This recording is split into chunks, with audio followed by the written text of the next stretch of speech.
dambaka guudi agaxdiisa maale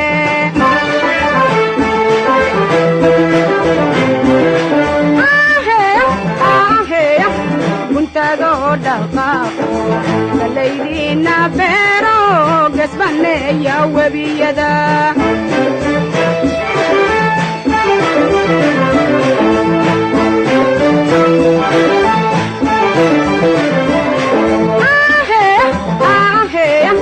kuntado dhaqaaqo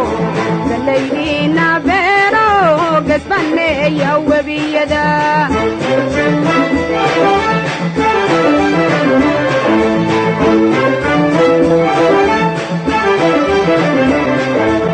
Ajanigo,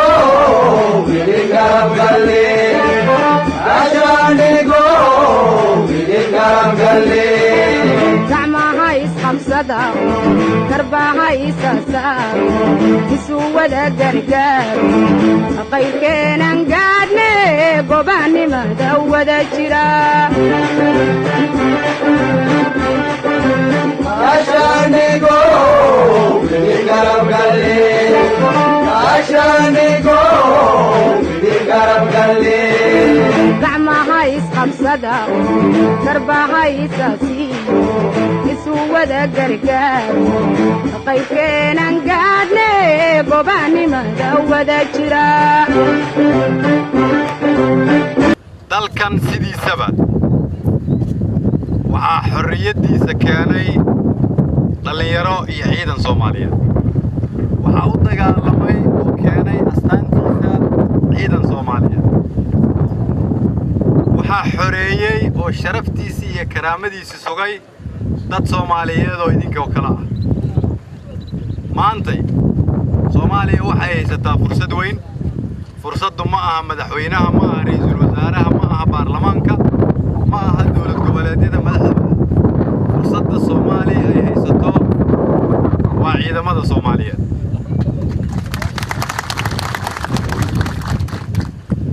sida kaliya oo aan dhibaatada uga bixi karno waxa ay tahay inaan idin wakiilana idinka inaad soo celisaan karaamada iyo sharafta ummadda Soomaaliyeed maadaama aan annagu idinka idin wakiilanay inaad soo celisaan karaamadii iyo sharafta ummadda Soomaaliyeed waxaad matalaysaan dhammaan ummadda Soomaaliyeed sida aad ula dagaalantaan cadawga oo aad uga adkaataan sida aad u ixtiraamtaan dadka Soomaaliyeed oo u shaqaynaysaan sida aad u sharaftaan dharka aad gashan tihiin sida aad u ixtiraamtaan calanka Soomaaliyeed oo idinku ka tihiin ilaaliyayaal ayaa waxay noqonaysaa astaanta qaranka iyo ummadda Soomaaliyeed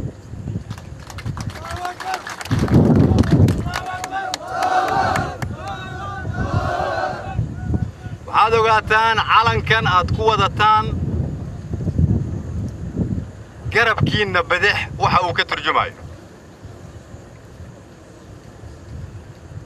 waxaad xasuusataan mid ka mid ah halyeeyadii ciidanka Soomaaliyeed Soomaad arkina meeshan weyn oo la yiraahdo Xalane ee ku taala Xamar yaa loogu magac daray waxaa loogu magac daray nin idinkoo kala ahaa askari Soomaaliyeed ahaa Xalane la oran jiray 1964 ayaa ciidan Soomaaliyeed oo jooga tuulo yar oo la yiraahdo Togwajaale waxay la kulmeen dhibaatooyin badan waxaa ka mid ahaa in ciidankaasi laga soo riixday meeshii ay joogeen markii laga soo saarayay meeshii ayuu Xalane Allah u naxariistay wuxuu arkay calankii Soomaaliyeed oo xerada ka babanayo wuxuu ka xishooday oo ay sharaftiisu siin weysay inuu ka soo tago calanka waa calanka hadda idinka garabkiina bidix ku suran wuxuu ku noqday meeshii markaasuu soo dejistay calankii iyadoo daqiiqad walba ay xabadi ku dhacayso inta xabadda ay ku socotay xataa uu dhulka ku dhacay calankaasi ciidu ma aanay taaban wuxuu ahaa geesi Soomaaliyeed laakiin wuxuu ka turjumayay Soomaalinimada iyo qarannimada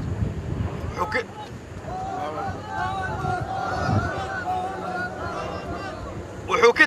turjumayay muhiimadda uu calanku inoo leeyahay idinkuna waxaad tihiin waardiyaashii calanka Soomaaliyeed waxaad tihiin cid ilaalinaysa waxaad tihiin cid soo celinaysa sharafta calanka Soomaaliyeed sidaas daraadeed in gabdhihiina iyo wiilashiina iyo hooyooyinkiina iyo aabayaashiina lagu dilo dariiqyada in jidadkeena la xirxiro in adduunyada aan ka harno in Soomaaliya loo haysto inay tahay dalka dunida ugu liita sida kaliya uga bixi karna waxay tahay idinku inaad matashaan ummadda Soomaaliyeed inaad ogaataan mas'uuliyadda ay leedahay dharka aad gashantihiin Soomaaliya sida kaliya ay ku horumari karto waxay tahay inaan ka adkaana cadowga annagoo midaysan xukuumaddu waxay idin ballan qaadaysaa in bil walba marka ay dhamaato aad heshaan mushaarkiin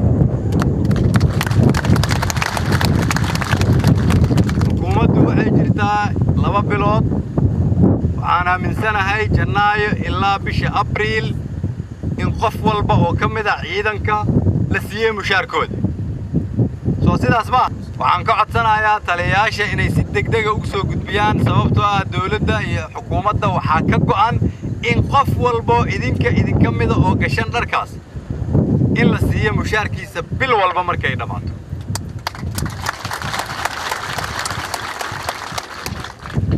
qofkii uu ka maqan yahay mushaar laga soo bilaabo bisha Janaayo aniga u ballan qaadaya in la siin doono sidaas daraadeed waxaan idinka rabaa inaad niyad ku shaqaysaan inaad ogaataan annagu inaan ka soo baxayno waajibkiina sida idinkuba aad u ballan qaadeen inaad ka soo baxdaan waajibkiina intaas kadib waxaan rabaa inaad ogaatiin si aad u heshiin in la sugo duruufihiina oo idil waa inaan nabadgelyada dalka wax ka qabanaa haddii aan isbaarooyinka qaadno shabaabka aan ka adkaanno dalkoo dhan aan isku furno waxaa suurtagelaysa in canshuurtu ay kor u kacdo canshuurta hadday kor u kacdo waxaa suurtagelaysa inaan jidad ka dhisanno isbitaallada dhisanno iskuullada dhisanno mushaarkiina aan bil walba si joogtaa u bixinno idiinna kordhinno marka xuquuqdiina loo sii kordhiyo loo sii badiyo waxaa hortaagan kaliya dalka inaad xoreysaan waa muhiim dalka inaad xoreysaan si kulligeen sharafteena ay u soo noqoto ugu dambeyntii waxaan rabaa inaad ii sheego sida idinku adigu taagan tihiin inaad xallisaan dhibaatooyinka cadowgu dalka ku hayo ayaan isugu aruurinay ciidan sidaan oo kale ah magaalada Muqdisho gudaheeda ciidamadaasi way shaqo bilaabeen iyagoo ah ciidamo isku dhafa oo ah hay'adaha kala duwan ee amniga ciidankaasi waxay bilaabeen inay sugaan amniga magaalada Muqdisho kuwaasi maadaama ay bilaabeen inay sugaan amniga magaalada Muqdisho waa inaad idinkuna ka shaqaysaan inaan qarax dambe halkan ka imaan in magaalada Muqdisho dib aan u imaan in laga bilaabo halkan ay nabad tahay waa idin soo noqon doonaa waa idin imaan doonaa laakiin waxaan rabnaa inaad wadooyinka furtaan inaan isbaaro dambe la aqbalin may maqlaysaan waa in wadooyinka la furaa